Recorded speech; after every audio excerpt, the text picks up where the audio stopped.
it's very much down to body language, I think, and how you engage with that particular individual, which is often about eye contact and listening, and showing certain facial expressions which allows the person to feel that they can talk to you, that you're actually actively listening.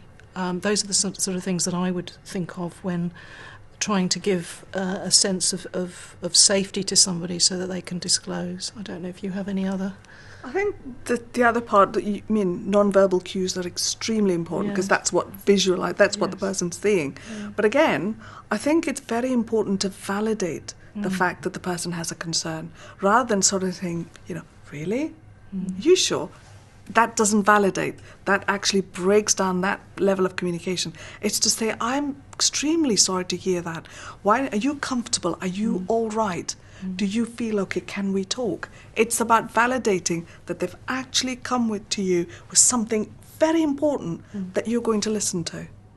Really listening and really being aware that the person's actually telling them the information probably has been sitting on that information for some considerable time.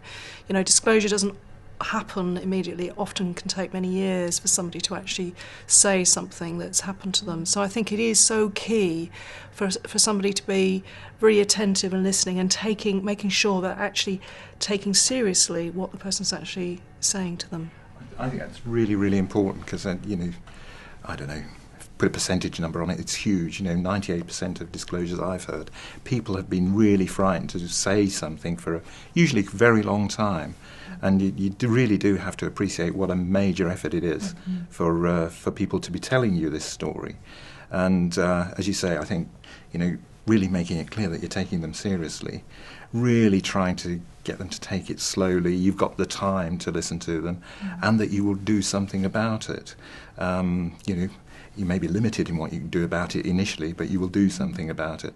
And I think that, clearly, if someone's got to that pitch where they're wanting to tell you it, they're expecting you to do something about it, irrespective of their sometimes reticence as they're trying to tell you. That's quite hard, isn't it?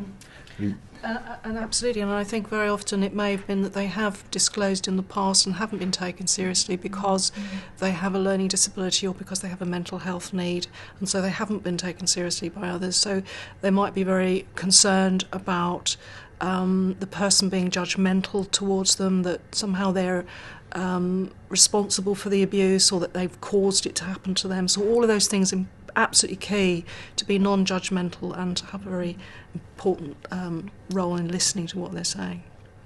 I think it's also important to take note that first impressions count. First impressions will actually have a lasting effect on some people, because, as you say, it might take them years to want to say something. Bring it to a person who's going to be reassuring, supportive, and listen. You will encourage others and even the person to want to say things. Get it wrong the first time and you've closed that avenue. And I think it's also important, learning from serious case reviews, for instance, the number of times people have actually tried to tell somebody, but it's that if I don't believe you, or somebody's been judgmental, not been listening. So they're all opportunities missed. And I think what's key is that when you get somebody ready to disclose, you might be the only person that could make a difference. And so it's to optimise. Let's get it right first time. I think if it's a member of the public who hears the disclosure rather than a professional, I think it's that they shouldn't be expected to kind of give a professional response. I think it's just the warmth and the empathy and the honesty about the limits to what they can actually do at that point, and perhaps some reassurance about not doing anything without the person's consent, and checking with them exactly what they would want. So just giving that time and that open-minded, respectful listening would be incredibly important at that moment.